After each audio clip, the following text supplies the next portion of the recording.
पुष्यमित्र भार्गव ने आज मूसाखेड़ी क्षेत्र के निरीक्षण के दौरान एमपीआरडीसी के अधिकारियों पर तीखी नाराजगी व्यक्त की और उन्हें कड़े शब्दों में फटकार लगाई।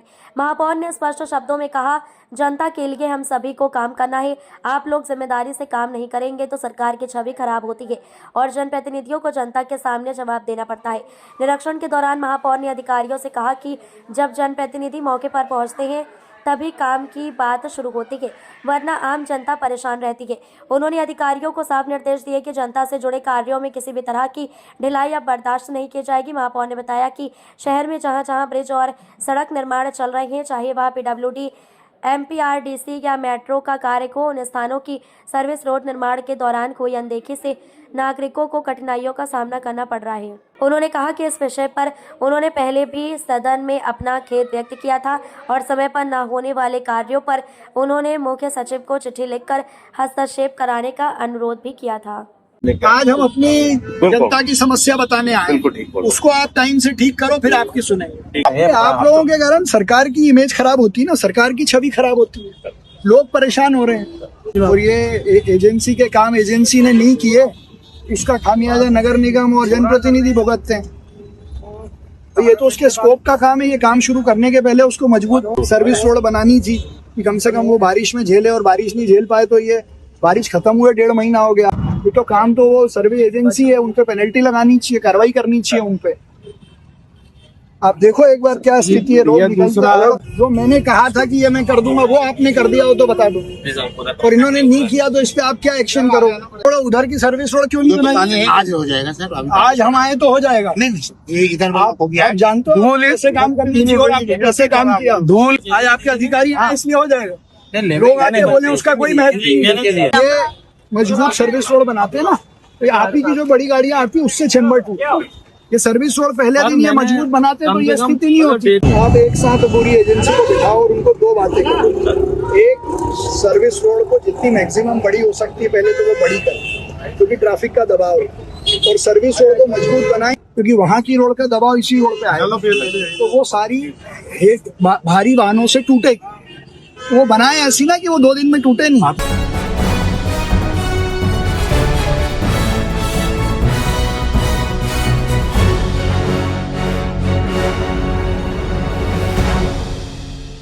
रतलाम जिले के ग्राम बांगरोद में खाटू श्याम बाबा के प्रति भक्तों की आस्था दिन प्रतिदिन बढ़ती जा रही है। बाबा बरबरी के प्राचीन धाम में हर एकादशी को बड़ी संख्या में श्रद्धालु दर्शन के लिए पहुंचते हैं। आज शनिवार को एकादशी होने के कारण यहाँ भक्तों की भारी भीड़ उमड़ी। मंदिर परिसर में बाबा बरबरी का आकर्षक श्रृंगार किया गया। इस अवसर पर नीमच, मंदसौर, रतलाम, जावरा, खाचरौद, नागदा सहित आसपास के क्षेत्रों से श्रद्धालु पहुंचे। भक्तों की सुविधा के लिए मार्ग में जगह जगह प्रसाद और पेयजल के स्टॉल लगाए गए थे। कई श्रद्धालु निशान लेकर पैदल बाबा के जयकारे लगाते हुए पहुंचे। पूरे आयोजन के दौरान पुलिस बल और ग्रामीण जन व्यवस्थाओं में सक्रिय रहे। ग्रामीणों और श्रद्धालुओं का कहना है कि बाबा बरबरी के दरबार में सच्चे मन से आने वाला भक्त कभी खाली हाथ नहीं लौटता। जो भी व्यक्ति श्रद्धा और विश्वास के साथ अपनी मनोकामना लेकर आता है, उसकी कामना बाबा अवश्य पूरी करते हैं। मंदिर की ख्याति इतनी अधिक है कि यहाँ फूल माला विक्रेताओं और प्रसाद दुकानदारों का भी अच्छा व्यवसाय होता है। लगातार आने वाले भक्तों के कारण स्थानीय लोगों को रोजगार के अवसर भी मिलते हैं। वहीं इस दौरान शासकीय एवं प्रशासनिक अधिकारी भी पूरे कार्यक्रम में अपडेट रहते हैं। नमस्कार, मैं हूं पवन धाकड़ और आप देख रहे हैं शहर क्राइम डिजिटल न्यूज़ चैनल। इस वक्त हम मौजूद हैं मध्य प्रदेश के रतलाम जिले के मुख्यालय से कुछ दूरी पर गांव बांगरोद में। यहां पर बाबा का बहुत प्रसिद्ध एक मंदिर है। यहां पर आज 11 होने की वजह से काफ़ी भक्त मंदिर पहुंच रहे हैं और बाबा के दर्शन लाभ कर रहे हैं। इसको लेकर पुलिस प्रशासन भी अलर्ट है और मंदिर समिति भी जो यहाँ के जो ट्रस्ट बना हुआ है वो भी अपनी मुस्तैदी से भक्तों को दर्शन करवा रहा है। देख सकते हैं कि किस तरह से यहाँ पर आज भक्तों का जंग सैलाब उमड़ा है। कोई भक्त पैदल तो कोई अपनी मनोकामना लेकर हाथों में ध्वजा लेकर बाबा के नाम की मंदिर पहुँच रहा है और अपना मत्था टेक रहा है। शहर क्राइम न्यूज़ के लिए रतलाम से पवन धाकड़।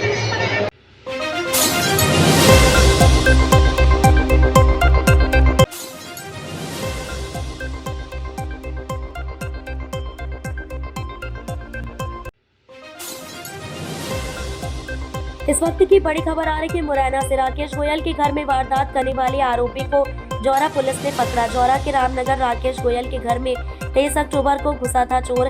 राकेश गोयल की पत्नी को हाथ में चाकू मारकर भागा था आरोपी। जौरा पुलिस ने सीसीटीवी फुटेज के आधार पर पकड़ा आरोपी कान्हा उर्फ पप्पू बैरागी को किया राउंड अप। पूछताछ करने पर होगा और साथियों का खुलासा। थाना जोरा के अंतर्गत 433 अपराध क्रमांक पंजीबद्ध किया गया था, जिसमें 2 व्यक्तियों के द्वारा एक घर में चोरी के उद्देश्य से प्रवेश किया गया था, जिसमें हमने कान्हा उर्फ पप्पू बैरागी को राउंड अप पे लिया है, जिसके द्वारा बताया गया था कि ये उस दिनांक को रात्रि में अग्रवाल के घर में प्रवेश किया था। वहाँ पर परिजन के जगने पर इसके द्वारा चाकू मारकर भागना बताया गया था और पप्पू से पूछताछ की गई है तो इसके द्वारा बताया गया था कि एक व्यक्ति और है जिसे हमने चिन्हित किया गया है, इसे हम जल्द से जल्द राउंड अप पे ले लेंगे। क्या कुछ बरामद किया गया है? चाकू वाकू मारा था, बरामद किया, कपड़े में क्या कुछ ऐसी पहचान? अभी तो जो सीसीटीवी फुटेज के आधार पर इसके जो भी हुलिया थे, जिसमें जो कपड़े पहने थे, वो हमने बरामद किया है, जब्त किया है। क्या लगता है अब तो घटना में और भी लोग शामिल हो सकते हैं? अभी हमने प्रथम दृष्टया पूछताछ में एक व्यक्ति को चिन्हित किया गया है, जिसे राउंड अप पे लेने के बाद वस्तुस्थिति का पता चला जाएगा।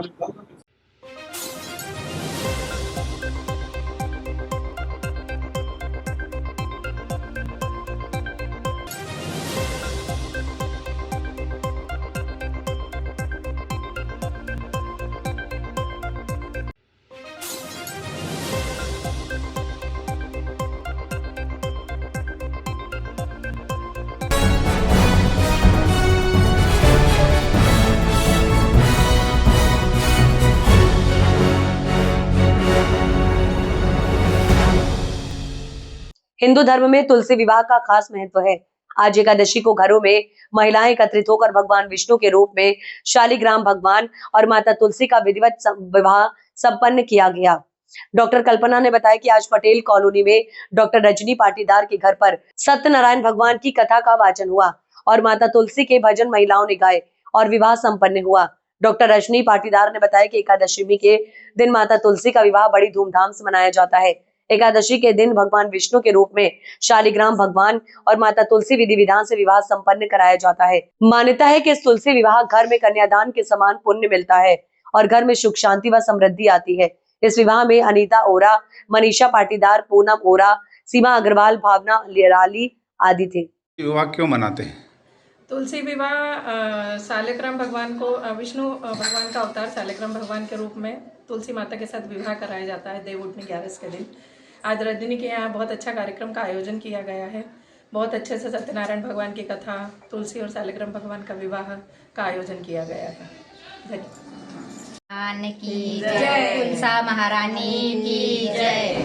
आज देव उठनी एकादशी के दिन तुलसी और शालिग्राम भगवान का विवाह संपन्न होता है और रजनी ने बहुत अच्छा उत्सव मनाया है।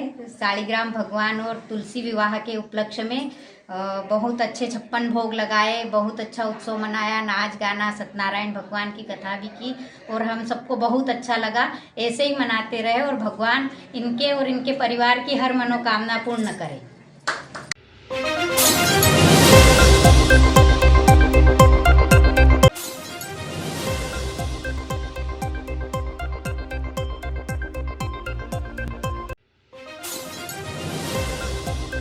इस वक्त की बड़ी खबर आ रही है सोनभद्र से।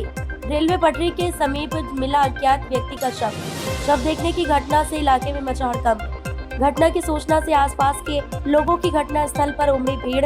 वस्त्र के नाम पर शरीर पर सिर्फ अंडर दिया। सूचना पर मौके पर पहुंची पुलिस शव को कब्जे में लेकर जांच में जुटी। शव की पहचान कराने में जुटी पुलिस। सुबह 6 बजे की बताई जा रही है घटना। शरीर में कई जगह ब्लड के निशान की वजह से अंदेशा जताया जा रहा है कि ट्रेन की चपेट में आया होगा व्यक्ति। ओबरा थाना क्षेत्र के भलुआ टोला स्थित बिल्ली क्रॉसिंग रेलवे पोल संख्या 134/48 के समीप मिला अज्ञात शव।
नायब तहसीलदार खकनार के फर्जी हस्ताक्षर कर फर्जी कूट रचित मृत्यु प्रमाण पत्र तैयार करने के मामले में खकनार पुलिस को मिली सफलता। ऑनलाइन दुकान संचालकों को गिरफ्तार कर दुकान से कंप्यूटर और प्रिंटर एवं सील जब्त की गए हैं। बुरहानपुर जिले के खकनार में नायब तहसीलदार श्रीमती कविता सोलंकी ने 30 अक्टूबर 2025 को खकनार थाने में एक लिखित आवेदन प्रस्तुत किया, जिसमें बताया गया कि विनोद पिता चैन सिंह पवार निवासी पांगरी ने अपनी ऑनलाइन दुकान के माध्यम से कूट रचित फर्जी तरीके से हस्ताक्षर एवं रबर सील लगाकर मृत्यु प्रमाण पत्र जारी किया है। आवेदन के आधार पर खकनार थाने में अपराध क्रमांक 509/2025 धारा 318, 336 और 337 बीएनएस के तहत मामला दर्ज कर विवेचना शुरू की गई। मामले की गंभीरता को देखते हुए पुलिस अधीक्षक बुरहानपुर श्री देवेंद्र पाटीदार के निर्देशन में अतिरिक्त पुलिस अधीक्षक अंतर सिंह कनेश और अनुविभागीय अधिकारी पुलिस नेपा नगर निर्भय सिंह अलावा के मार्गदर्शन में थाना प्रभारी खकनार अभिषेक जाधव ने एक विशेष टीम गठित की। 31 अक्टूबर 2025 को टीम ने आरोपी विनोद पवार को पकड़ लिया। पूछताछ में आरोपी ने अपनी ऑनलाइन दुकान पर कंप्यूटर और प्रिंटर के माध्यम से फर्जी हस्ताक्षर और सील लगाने की बात स्वीकार की। पुलिस ने आरोपी की दुकान से कंप्यूटर, प्रिंटर और एक रबर सील जब्त की है। आरोपी को गिरफ्तार कर माननीय न्यायालय बुरहानपुर में पेश किया जाएगा। फिलहाल प्रकरण की जांच जारी है और पुलिस आरोपी से विस्तृत पूछताछ कर रही है। नायब तहसीलदार मैडम खकनार द्वारा कविता सोलंकी मैडम के द्वारा एक लिखित आवेदन पेश किया जाएगा कि विनोद पिता चैन सिंह पवार निवासी पांगरी के द्वारा कूट रचित करके मृत्यु प्रमाण पत्र बनाया गया है, जिस पर कि आरोपी के विरुद्ध अपराध पंजीबद्ध किया गया है। आज दिनांक को आरोपी को पकड़ा गया। जब उसे पूछताछ की गई उसने जुर्म कबूल किया, जिस पर उसकी गिरफ्तारी की गई और उसकी ऑनलाइन शॉप से जो उपरोक्त उसने कंप्यूटर के माध्यम से किया था, प्रिंटर, स्कैनर और जो रबड़ स्टाम्प उसने लगाया तो उसे जब्त किया गया है। आरोपी से पूछताछ की है। ठीक है सर।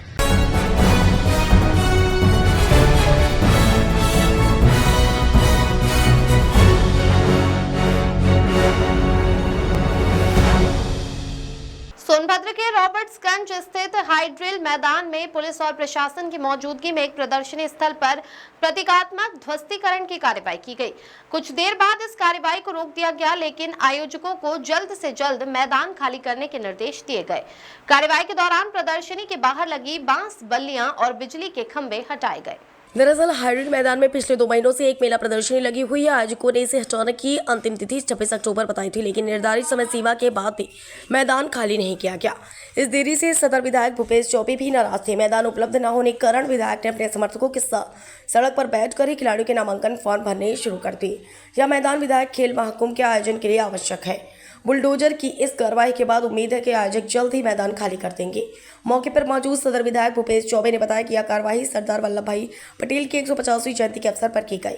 इस मौके पर देश भर की एकता दौड़ और 1 महीने तक विभिन्न खेलों का आयोजन किया जा रहा है। उन्होंने कहा कि सोनभद्र में कई वर्षों से खेलकूद का आयोजन होता रहा, जिसमें खेल महाकुंभ की प्रतियोगिताओं के लिए सरदार पटेल की जयंती पर पंजीकरण होता और 25 दिसंबर अटल बिहारी वाजपेयी के जन्मदिन से खेल शुरू होकर 12 जनवरी विवेकानंद के जन्मदिन पर समाप्त होते हैं। विधायक ने यह भी बताया कि प्रदर्शनी लगने के दौरान ही संबंधित अधिकारियों को समय पर मैदान खाली करने के लिए अवगत करा दिया गया था, लेकिन 26 अक्टूबर के समय सीमा के 1 सप्ताह बाद भी मैदान खाली नहीं किया गया, जिसके कारण एकता दौड़ मैदान के किनारे किनारे करनी पड़ी और पंजीकरण सड़क पर करने को मजबूर होना पड़ा। सदर विधायक भूपेश चौबे ने इस दौरान कहा कि हमारे साथ किसान भाई भी हैं और उन्होंने कहा कि अगर यह खेल मैदान खाली नहीं होता तो हम खेल मैदान उपलब्ध कराएंगे। हम किसानों का खेल नौजवानों के लिए समर्पित है। भूपेश चौबे ने यह भी कहा कि खेल मैदान पर कहीं भी कब्जा हो तो उसको खाली कराया जाएगा। गाँव के खिलाड़ी, गाँव के नौजवान, शहर में रहने वाला नौजवान, इसलिए प्रादेशिक स्तर के खिलाड़ी जो भी मेडल प्राप्त करके आए हैं, सबको उत्तर प्रदेश सरकार में एक अच्छे रोजगार से सबको जोड़ा जा रहा। जहाँ खेल कूद का आयोजन की प्रेरणा जहाँ देश के प्रधानमंत्री नरेंद्र मोदी जी से दवाई इस बार नहीं है, खेतों में ही जो है प्रोग्राम क्या है? अभी हमारे साथ 5-7 किसान हैं। उन लोगों ने कहा कि विधायक जी घबराइए ना, अगर यह मैदान खाली भी नहीं होता है और अगर यहाँ खेलने के लिए जगह नहीं मिलती है तो आपके पास स्टेडियम है, अगर वो दूर पड़ेगा या और कुछ है तो हम सब लोग का खेत भी आपके इस नौजवानों के खेल के लिए समर्पित है। और आप वहाँ पे धान कट जाएगा और धान कटने के बाद गेहूँ नहीं बोया जाएगा, आप वहाँ खेत कराइए।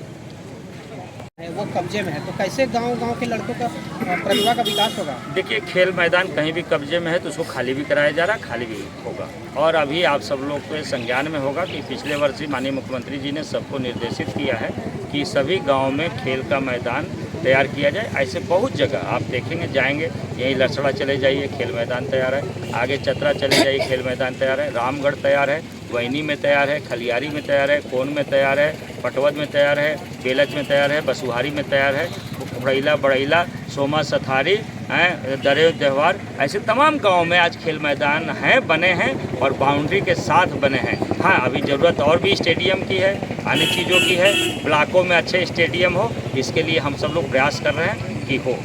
अभी आपने कहा कि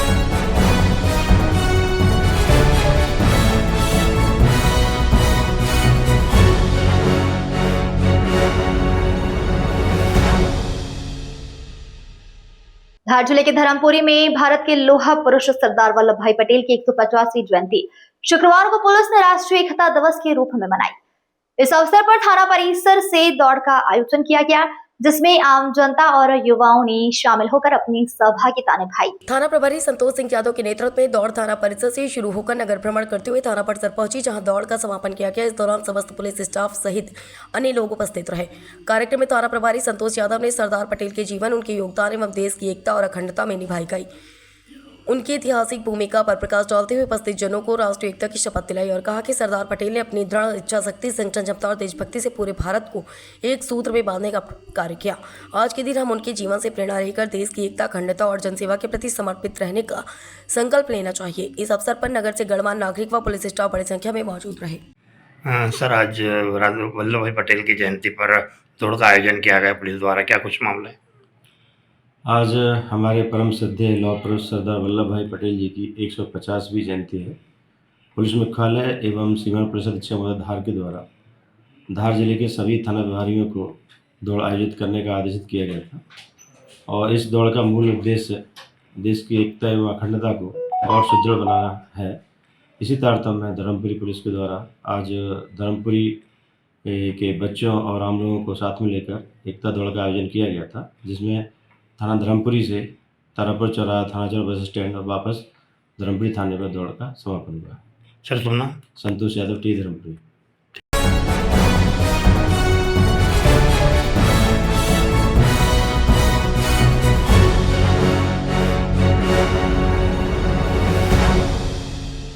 राव थाना क्षेत्र में मानव तस्करी के मामले में 2 आरोपी गिरफ्तार। एक महिला की गुमशुदगी की रिपोर्ट थाने में दर्ज थी। जांच के दौरान पुलिस ने महिला को दस्तयाब किया। महिला ने बताया कि वह रेलवे स्टेशन पर एक अन्य महिला से मिली थी। पुलिस ने दुष्कर्म की धारा सहित मानव तस्करी अधिनियम की धाराओं में मामला दर्ज किया। दिनेश ने पीड़िता को रतलाम निवासी जितेंद्र नामक व्यक्ति को 1.5 लाख रुपए में बेचा। राव थाना क्षेत्र में मानव तस्करी का गंभीर मामला सामने आया है। दरअसल एक महिला की गुमशुदगी की रिपोर्ट थाने में दर्ज थी। जांच के दौरान पुलिस ने महिला को दस्तयाब किया, जिसके बाद उसने चौंकाने वाले खुलासे किए। महिला ने बताया कि वह रेलवे स्टेशन पर एक अन्य महिला से मिली थी, जिसने उसे मुंबई ले जाकर दिनेश विजन नामक व्यक्ति से मिलवाया। दिनेश, जो उज्जैन और रतलाम का निवासी है, ने उसके साथ दुष्कर्म किया। महिला के बयान के आधार पर पुलिस ने दुष्कर्म की धारा सहित मानव तस्करी अधिनियम की धाराओं में मामला दर्ज किया। आगे जांच में पता चला है कि दिनेश ने पीड़िता को रतलाम निवासी जितेंद्र नामक व्यक्ति को 1.5 लाख रुपए में बेच दिया था। पुलिस ने तत्परता दिखाते हुए दोनों आरोपियों दिनेश विजन और जितेंद्र को गिरफ्तार कर लिया है। इस मामले में पुलिस ने दोनों आरोपियों से पूछताछ शुरू कर दी और उनके खिलाफ मानव तस्करी, ह्यूमन ट्रैफिकिंग एवं दुष्कर्म से संबंधित धाराओं के तहत कार्रवाई की जा रही है। पुलिस का कहना है कि यह मामला किसी बड़े रैकेट से जुड़ा हो सकता है, इसलिए जांच के दायरे को विस्तारित किया गया है। फिलहाल एक ही पीड़िता की पहचान हुई और अन्य संभावित पीड़ितों की तलाश जारी है। पुलिस ने आरोपी को न्यायालय में पेश कर रिमांड कर लिया है ताकि उनसे पूछताछ की जा सके।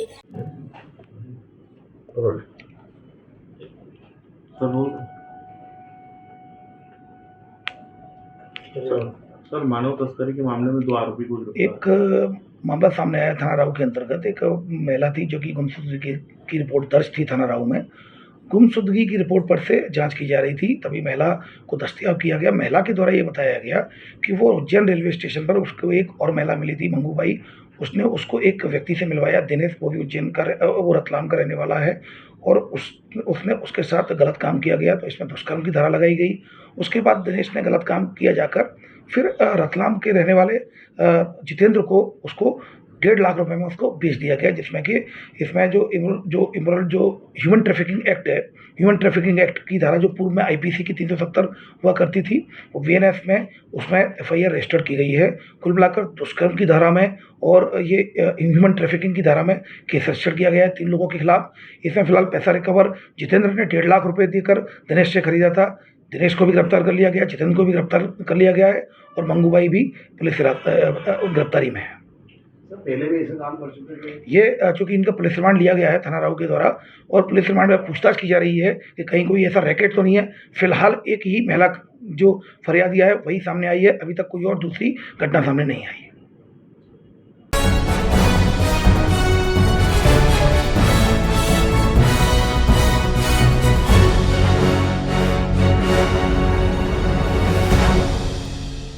मध्य प्रदेश स्थापना दिवस में विधायक की उपेक्षा को लेकर जोबट विधायक सेना पटेल हुई नाराज। जिला प्रशासन की बड़ी चूक, आदिवासी महिला विधायक होने के कारण मेरी की जा रही उपेक्षा। मुख्यमंत्री और विधानसभा अध्यक्ष को लिखा पत्र। अलीराजपुर जिले में मध्य प्रदेश स्थापना दिवस में जोबट विधायक की उपेक्षा को लेकर कांग्रेस विधायक सेना पटेल ने आपत्ति दर्ज की। विधायक का आरोप है कि कार्यक्रम के आमंत्रण पत्र में प्रशासन ने उनकी उपेक्षा की है।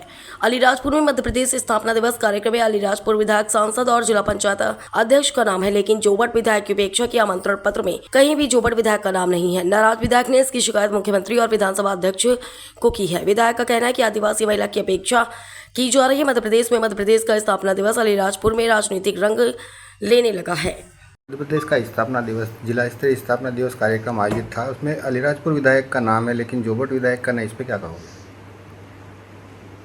देखिए, नमस्कार। आज 1 नवंबर है और समस्त मध्य प्रदेश वासियों को 1 नवंबर मध्य प्रदेश की स्थापना दिवस की हार्दिक बधाई और शुभकामनाएं प्रेषित करना चाहती हूं। और प्रश्न आपका है कि जिस प्रकार से अलीराजपुर विधायक का नाम है और हमारा नाम नहीं है, तो ये कहीं ना कहीं बहुत बड़ी एक त्रुटि हुई होगी प्रशासन से, ये मुझे नहीं पता है।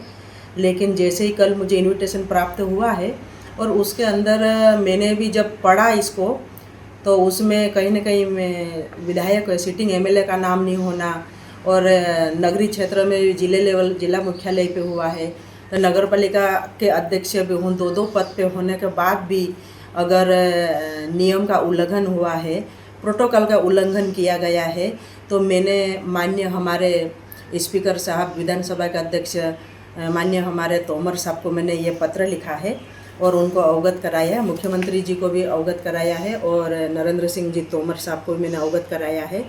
जो भी इसमें दोषी होगा उसके ऊपर कार्रवाई होगी। और इस प्रकार का अगर एक चुने हुए जनप्रतिनिधि को इस प्रकार से इग्नोर किया जाता है, प्रोटोकॉल का पालन नहीं किया जाता है, तो अब हमें ये हमारे माननीय विधानसभा अध्यक्ष नरेंद्र सिंह तोमर साहब को मुझे अवगत कराना पड़ा है। और विधानसभा चलेगी, वहाँ पे भी जाके हम इसके बारे में चर्चा जरूर करेंगे।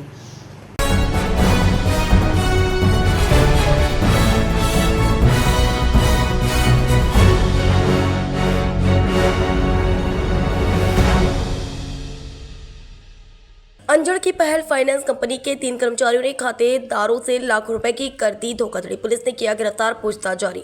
अंजड़ पुलिस ने खातेदारों से धोखाधड़ी कर लगभग 6 लाख रुपए की रकम हड़पने वाले पहल फाइनेंस कंपनी के 3 आरोपियों को गिरफ्तार करने में सफलता हासिल कर ली है। आज शनिवार सुबह 9 बजे प्राप्त जानकारी के अनुसार पूरा मामला साल 2025 के फरवरी महीने से शुरू हुआ, जब पहल फाइनेंस कंपनी के मैनेजर कपिल कलमोरिया ने थाने पर फाइनेंस कंपनी में धोखाधड़ी होने की एफआईआर दर्ज कराई थी, जिसके बाद पुलिस संबंधित फाइनेंस कर्मचारी को तलाश कर रही थी। आखिरकार पुलिस को सफलता हाथ लगी और धोखाधड़ी करने वाले आरोपी कर्मचारी कुलदीप नितिन और सतीश को पुलिस ने गिरफ्तार कर लिया। वहीं पुलिस रिमांड लेकर पूछताछ की जा रही है। सर, एक फाइनेंस कंपनी में धोखाधड़ी का मामला है सर, कितने आरोपी हैं और क्या मामला था पूरा? ये फरवरी में पहल फाइनेंस कंपनी अंजड़ में संचालित हो रही है। इनके जो मैनेजर है कपिल कलमोरिया, इनके द्वारा शिकायत दर्ज करवाई थी कि हमारे बैंक के कर्मचारियों द्वारा ही जो ग्राहक थे उनके साथ फ्रॉड किया है। करीब 6 लाख राशि इनके द्वारा गबन की गई थी। इस पर से अपराध पंजीबद्ध करके विवेचना की गई थी और विवेचना के दौरान हमारे द्वारा 3 आरोपियों को गिरफ्तार किया गया।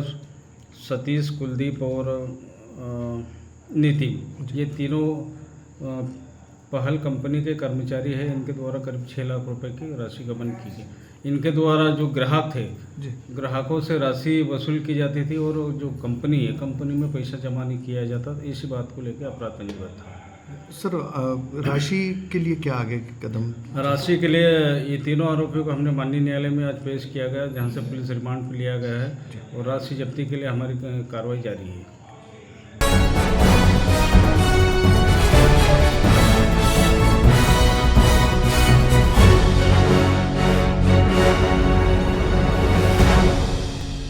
एक नवंबर 2025 को यातायात महानवंबर 2025 का भव्य शुभारंभ रामलीला मैदान रॉबर्ट्सगंज में किया गया। कार्यक्रम का आयोजन पुलिस विभाग द्वारा सड़क सुरक्षा एवं यातायात नियमों के पालन के प्रति आमजन को जागरूक करने के उद्देश्य से किया गया।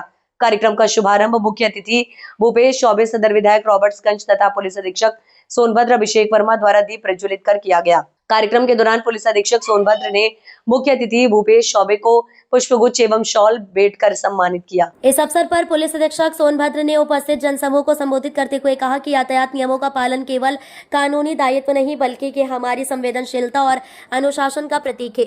एक क्षण की लापरवाही किसी परिवार की जिंदगी बदल सकती है। अतः हर नागरिक को चाहिए कि सड़क पर स्वयं की सुरक्षा के साथ दूसरों की सुरक्षा का भी ध्यान रखे, तभी हमारा जनपद सुरक्षित यातायात की मिसाल बनेगा। सड़क सुरक्षा के दृष्टिगत नागरिकों को जागरूक करते हुए ये अपील की गई कि वाहन चलाते समय नशे का सेवन न करें, तेज रफ्तार में वाहन न चलाएं और निर्धारित गति सीमा का पालन करें, रॉन्ग साइड या ओवरटेकिंग से परहेज करें। 2 पहिया वाहन चलाते समय हेलमेट तथा 4 पहिया वाहन में सीट बेल्ट का अनिवार्य रूप से प्रयोग करें। नाबालिग बच्चों को वाहन न दें, ये न केवल कानूनन अपराध है बल्कि उनके सुरक्षा के लिए भी आवश्यक है। मोबाइल फोन का प्रयोग वाहन चलाते समय न करें। कार्यक्रम के पश्चात मुख्य अतिथि भूपेश चौबे एवं पुलिस अधीक्षक सोनभद्र ने हरी झंडी दिखाकर यातायात जागरूकता रैली को रवाना किया। ये रैली रामलीला मैदान से प्रारंभ होकर नगर के प्रमुख मार्गों से होती हुई गुजरी। रैली में सदर विधायक, पुलिस अधीक्षक, अपर पुलिस अधीक्षक, मुख्यालय क्षेत्राधिकारी, नगर क्षेत्राधिकारी, यातायात परिवहन अधिकारी, प्रभारी यातायात सहित पुलिस विभाग के अधिकारी गण, स्कूली शिक्षक, शिक्षिकाएं एवं बड़ी संख्या में स्थानीय नागरिक उपस्थित रहे।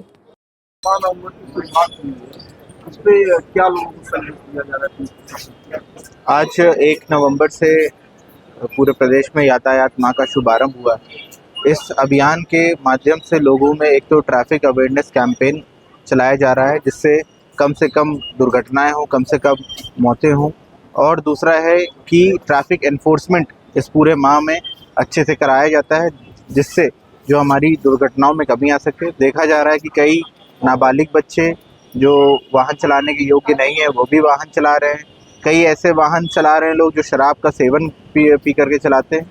तो इस पूरे माह में हम लोग अच्छी इन्फोर्समेंट की कार्रवाई करेंगे ट्रैफिक की, और लोगों में साथ ही साथ जन जागरूकता कैंपेन चला के यातायात नियमों के बारे में लोगों को बताएंगे। पुलिस प्रशासन द्वारा और परिवहन विभाग द्वारा लगातार अभियान चलाया जा रहा है, फिर भी सड़क दुर्घटनाओं पे कमी नहीं हो रही है। इस पे क्या कदम उठाया जाए? इस पे देखिए, कहीं ना कहीं प्रशासन अपनी तरफ से सभी कार्रवाई करता है, लेकिन इसमें लोगों को भी जागरूक होकर के प्रतिभाग करना चाहिए।